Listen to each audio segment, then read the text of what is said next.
ओम श्री परमात्मने नमः। केनोपनिषद द्वितीय खंड शांति पाठ। ओम आप्यायन्तु ममांगानि वाक्प्राणश्चक्षु श्रोत्रमथो बलमिन्द्रियाणि च सर्वाणि सर्वं ब्रह्मोपनिषदं माहं ब्रह्म निराकुर्यां मा ब्रह्म निराकरोत्। अनिराकरणम् अस्तु निराकरणं मे अस्तु तदात्मनि निर्तेयाः। उपनिषत्सु धर्मास्ते मयि सन्तु ते मयि सन्तु। ओम शांति शांति शांति।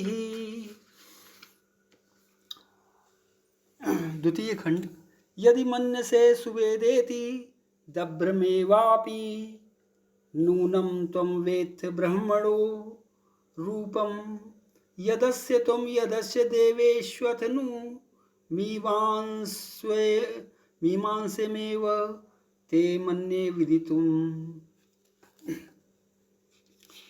इस मंत्र में गुरु अपने शिष्य को सावधान करते हुए कहते हैं कि हमारे द्वारा संकेत से बतलाए हुए ब्रह्म तत्व को सुनकर यदि तू ऐसा मानता है कि मैं उस ब्रह्म को भली भांति जान गया हूं, तो यह निश्चित है कि तूने ब्रह्म के स्वरूप को बहुत थोड़ा जाना है, क्योंकि उस ब्रह्म का अंशभूत जो जीवात्मा है उसी को अथवा समस्त देवताओं में यानी मन बुद्धि प्राण इंद्रिय आदि में जो ब्रह्म का अंश है जिससे वे अपना काम करने में समर्थ हो रहे हैं, इसको यदि तू ब्रह्म समझता है तो तेरा यह समझना यथार्थ नहीं है। ब्रह्म इतना ही नहीं है, इस जीवात्मा को और समस्त विश्व ब्रह्मांड में व्याप्त जो ब्रह्म की शक्ति है उस सबको मिलाकर भी देखा जाए तो वह ब्रह्म का एक अंश ही है। अतएव तेरा समझा हुआ यह ब्रह्म तत्व तेरे लिए पुनः विचारणीय है, ऐसा मैं मानता हूँ।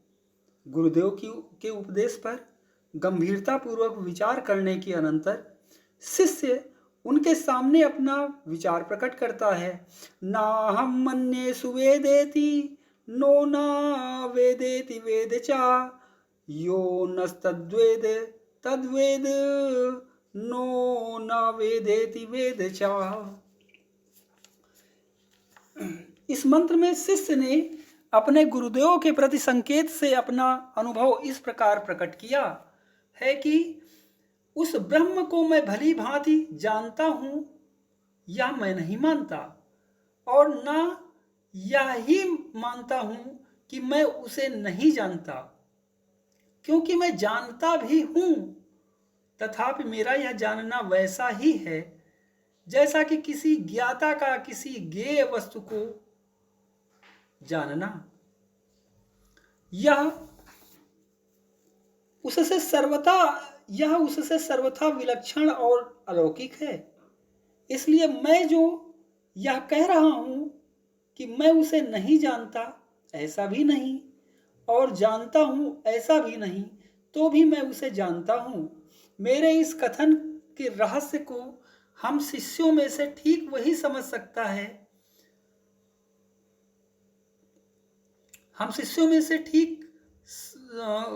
वही ठीक समझ सकता है जो उस ब्रह्म को जानता है।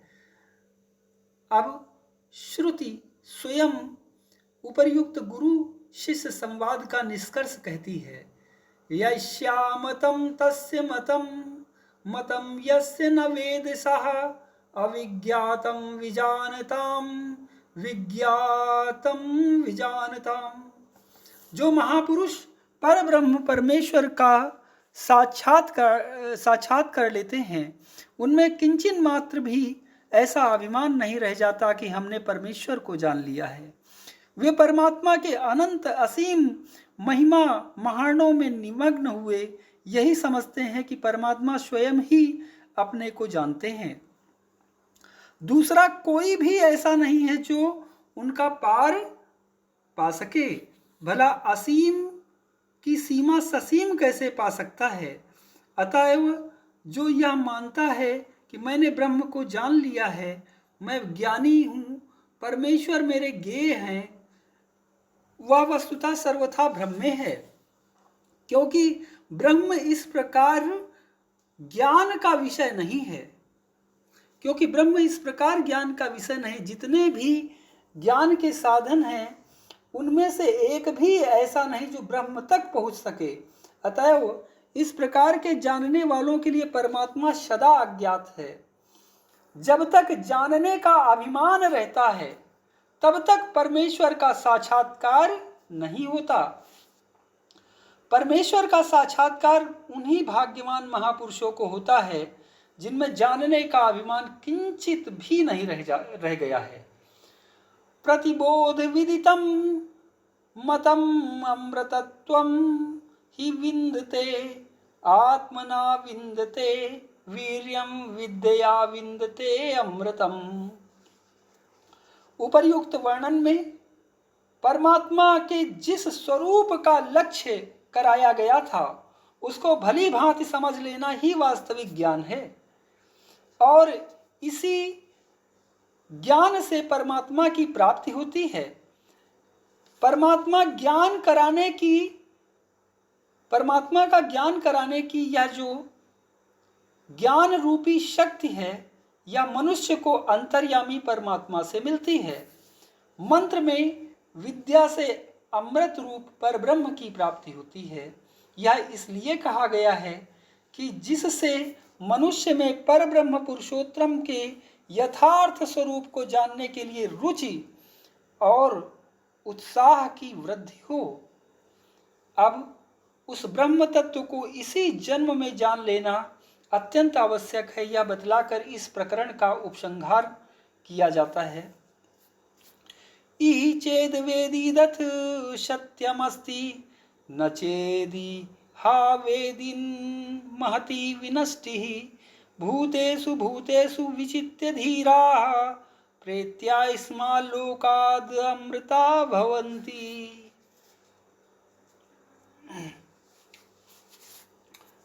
मानव जन्म अत्यंत दुर्लभ है।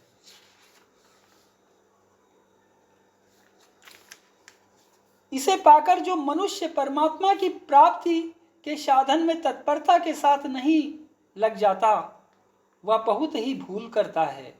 अतएव श्रुति कहती है कि जब तक यह दुर्लभ मानव शरीर विद्यमान है, भगवत कृपा से प्राप्त साधन सामग्री उपलब्ध है, अब तभी तक शीघ्र से शीघ्र परमात्मा को जान लिया जाए तो सब प्रकार से कुशल है। मानव जन्म की परम सार्थकता है। यदि यह अवसर हाथ से निकल गया तो फिर महान विनाश हो जाएगा। बार बार मृत्यु रूप संसार के प्रवाह में बहना पड़ेगा। फिर रो कर पश्चाताप करने के अतिरिक्त अन्य कुछ भी नहीं रह जाएगा।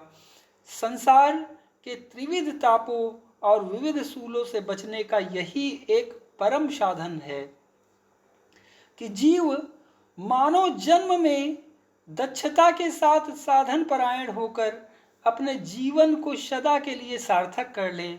मनुष्य जन्म के सिवा जितनी और भी योनियां हैं सभी केवल कर्मों का फल भोगने के लिए ही मिलती हैं।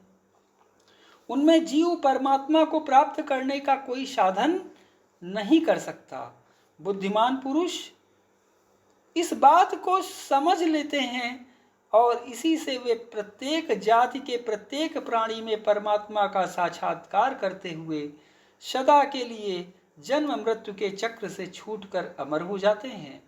इस प्रकार केनोपनिषद का द्वितीय खंड पूर्ण हुआ। ओम श्री परमात्मने नमः। शांति पाठ। ओम पूर्णमदः पूर्णमिदं पूर्णात् पूर्णमुदच्यते पूर्णस्य पूर्णमादाय पूर्णमेवावशिष्यते। ओम शांति शांति शांति।